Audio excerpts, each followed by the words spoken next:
we go. Welcome back to the KJ Methods YouTube channel.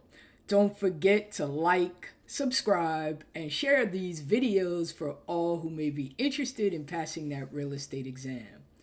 So we are going to continue to do more questions. As I stated, the real estate exam, I think, is pretty easy to navigate in terms of you need to learn your vocabulary and you need to know how to apply that vocabulary. So once you get that vocabulary down, the only other thing to then do is plenty of test questions and see if you can apply that vocabulary to the test questions.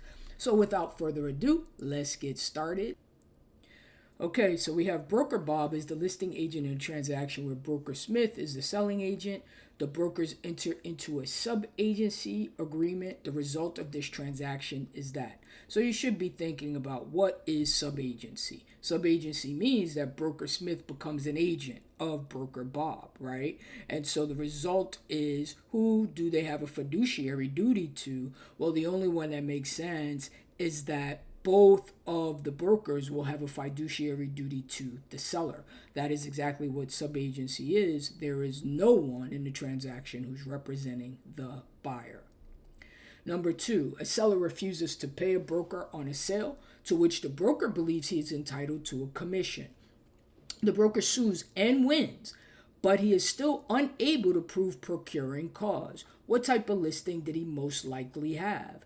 And so we know that procuring cause means that you're going to show that you were the one responsible for the sale occurring. But in this one, he wasn't responsible necessarily for the sale because he couldn't prove procuring cause.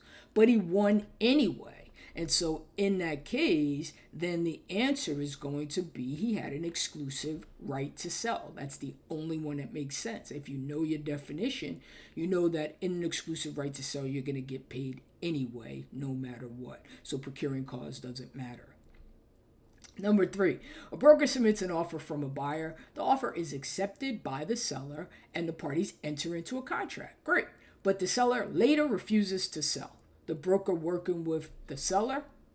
Well, this is pretty easy. You should know that you don't have to sell, but you may still have to pay a commission out. So as long as that broker brought a ready, willing, and able buyer, then the commission is still going to have to be paid because the commission is earned at that point.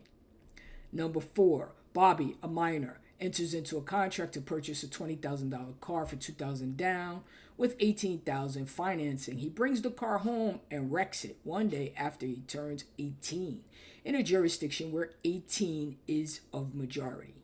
Bobby tries to get out of the contract. What is the probable result? Well, you should know the rule, right? Minors can get out of contracts until they reach majority in a reasonable time after. This is just one day, so one day has to be reasonable.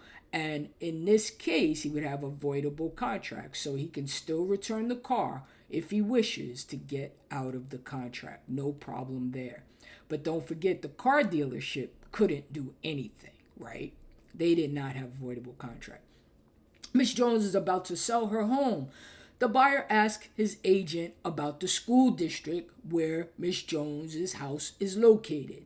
The agent unintentionally provides the wrong information. The contract is, so that word, what's important here is that it was an agent making the representation and that it was unintentional. If you know those two things and you know your vocab, then you know that it's got to be negligent misrepresentation. Negligent misrepresentation, and it's going to be voidable due to negligent misrepresentation. Don't forget that everything that comes under genuine assent is going to be voidable. 6, the term parole evidence refers to the law that states what? This is another definition. It states that as soon as you put something in writing, then we're only going to give effect to the writing. And so let's see if we can find that. Yeah, written agreements will be given effect over oral agreements. And so if you say something orally to someone, you guys decide to put it in writing, we're only going to look at the writing at that point. 7, a contract is being negotiated through the mail. The offeree signs the contract and places it in the mail. When does the contract become effective. And so if you know you've done a number of these test questions, you know your vocabulary, you know that when we are dealing with the mail, we are talking about something called constructive communication. And when we say constructive communication, then it's not actual, right? It doesn't matter that you haven't received it. The only thing that matters is when you placed it in the mail. So when you place it in the mail, that is when that contract becomes effective. Number 8, Jason decides to lease his apartment to his friend June while he spends the summer in London. He retains the right to take possession at a later date. The result of this transaction is what? Well, he's going to transfer his property, but not the whole thing, only a piece of it, right? He's coming back. And so you should know, right there should pop in your head from your definitions that that would be a classic sublease. And so here, June is the sublessee of Jason's and is not responsible to the landlord under the lease. And that's how a sublease works. Number 9, Mr. Smith decides to sell his home to Miss Jones and also finance the purchase under a land contract.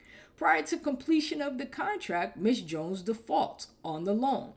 Mr. Smith is protected to a certain extent because... So this is a land contract. What do we know about land contracts? He never transferred the deed to her to begin with. And so because he is still in possession of the deed, then she only had equitable title, and it's easier to foreclose on her because Mr. Smith still has legal title on that one. All right. Last one here, number 10. A tenant entered into a lease whereby it agreed to pay a base rent and a portion of its gross sales. The type of lease is what? Oh, it says this lease is most likely used in. And so we know base rent, portion of the sales. That is going to be a classic percentage lease, and we primarily use those in shopping malls. Now, obviously, I'm going through this quickly. I'm giving you the answers and the reason why. You can slow this video down so that you can see all of the answers first. And before I give the answer, all right, you should pick an answer and see if you get it correct before I give the explanation. All right, so that is it for today. Once again, thank you so much for coming by the KJ Method. Don't forget to like, subscribe, and share this video for all who may be interested in passing their real estate exam on the first try. That is the goal. Don't forget, proper preparation will get you there. See you next time.